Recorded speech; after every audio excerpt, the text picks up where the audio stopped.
Well, hi guys, welcome back to another episode of Generation Tech and our podcast. I thought it'd be cool to sit down and finally talk about this illness I had in mid-July. Let's not call it by its name. It starts with a C and ends with an id.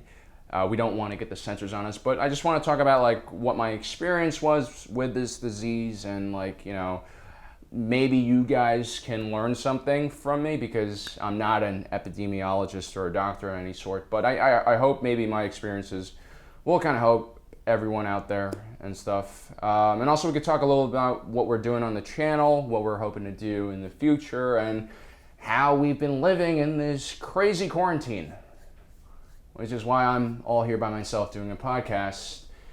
I'm also doing a lower body reveal. This is the first time. We heard that you were doing it, and we thought that we'd come and listen, but we had to take precautions. This is so great. You can't see, this is British Ben here, and we have, of course, American Ben with us. He can come in. Wait, careful with the wire. These things are tough Dude. to move in, man. I'm kind of jealous that you guys have these. I'm not going to be jealous in 20 minutes when you guys overheat, but Yeah. do you guys remember when we went on that ski trip? I remember, yeah. That was an awesome... I was talking to Sweetwood about this, and at the time, as a joke, I was like, wouldn't it be funny? This is before the whole thing had... Can we figure out a name called the CVID?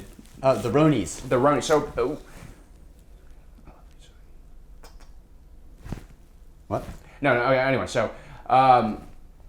at the time, I was talking to Sweetwood, and I was like, wouldn't it be funny if we went on the airplane with a biohazard suit? And at the time, I was like, And he was sick, wasn't he, at that time? Well, he didn't have the Ronies. He had a different thing. He had a flu, Influenza. and the whole idea was it'd be funny if we wore hazmat suit. Let's see what people would react and how people would react. And our conclusion was no, it would cause panic, and we would get arrested. But nowadays, Now there's I think this people is doing it. People are doing People it. are doing it, yeah. Are you guys hot? This We're isn't hot, yeah, for we're hot. me, this is for you. Yeah. Well, this is to protect us from you, I think.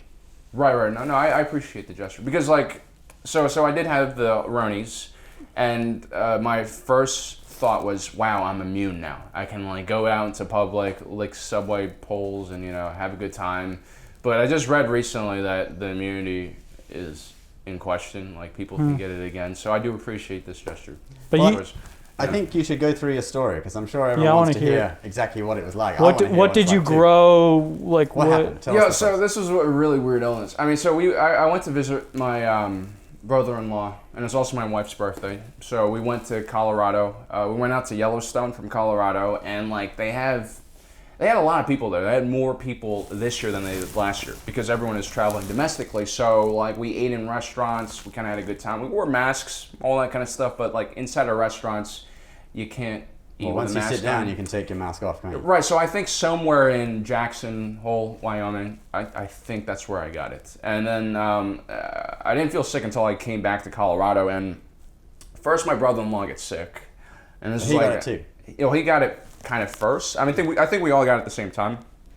It was me, my brother-in-law, and my wife. And at that point, I had one day to my flight, and he got pretty sick. He was in bed the whole day. I'm like, oh no, this isn't good. So I told Maya, I was like, we should, my wife, I told her we should probably cancel our flight. I said it's so we can take care of her brother-in-law, but I kind of had an assumption that we also got sick. And 2 days later, I had fever.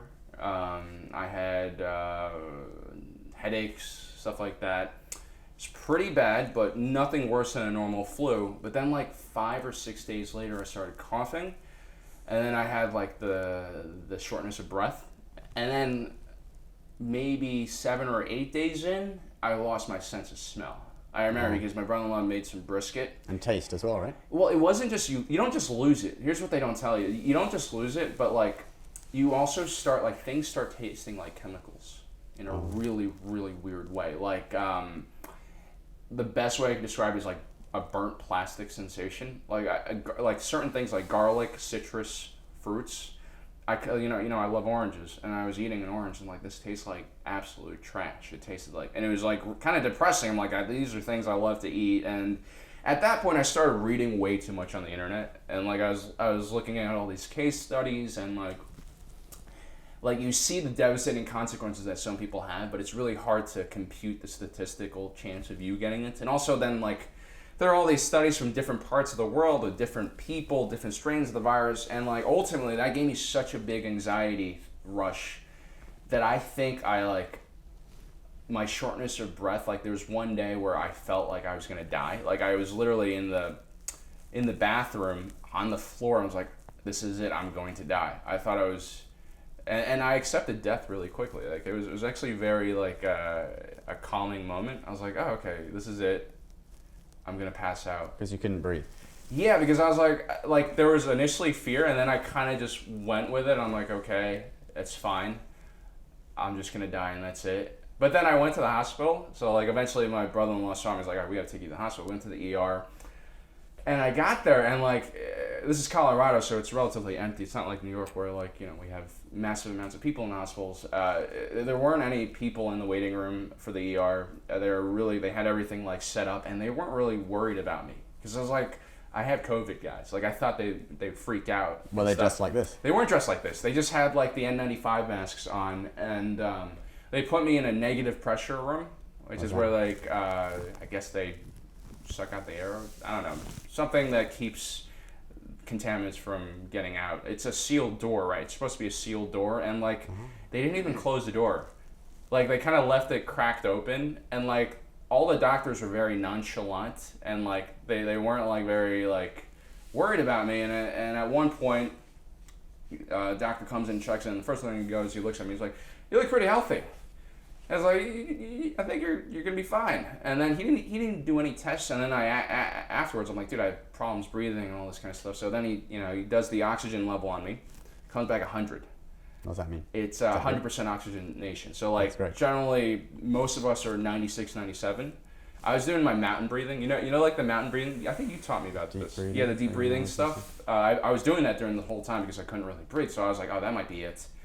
And then like I tried to like, then I was telling the doctors like, dude, this can't be right. I've had like severe problems breathing and all that. So they did an X-ray on my chest, came back, everything was fine. And then at that point. But did you tell him I think I have coronavirus? No, they knew. They I think I have the Ronies. They knew I had the Ronies. I mean, my test hadn't come back yet, but I knew after the sense of smell thing, like, and it's also like summer in Colorado. You're not gonna get anything else with this. Like, it's not like you're gonna get the flu. It's not gonna get cold. Okay. Right. So at that point. They looked at my X-ray, and here's interesting. They said my lungs were really long, which is interesting. They couldn't like get it into one shot. But it's because your torso is so long. Yeah, something like that. It's something odd. And then your legs are short, but you have a long torso. Exactly. And then at that point, I felt a lot better because I was like, oh, okay, so my oxygen levels are fine, my lungs are completely fine, and I thought maybe I just I've never had like anxiety attacks or anything or panic attacks or anything, but maybe that's what happened. But it was also I had like congestion in my nose and I couldn't like breathe very well through my nose. But ultimately I went back home, I just chilled. I had apparently a mild case of this, which was 14 days of fever, like up to 102 basically. I had mild respiratory stuff at the end. What did they give you in the hospital? You said they gave you an IV or something.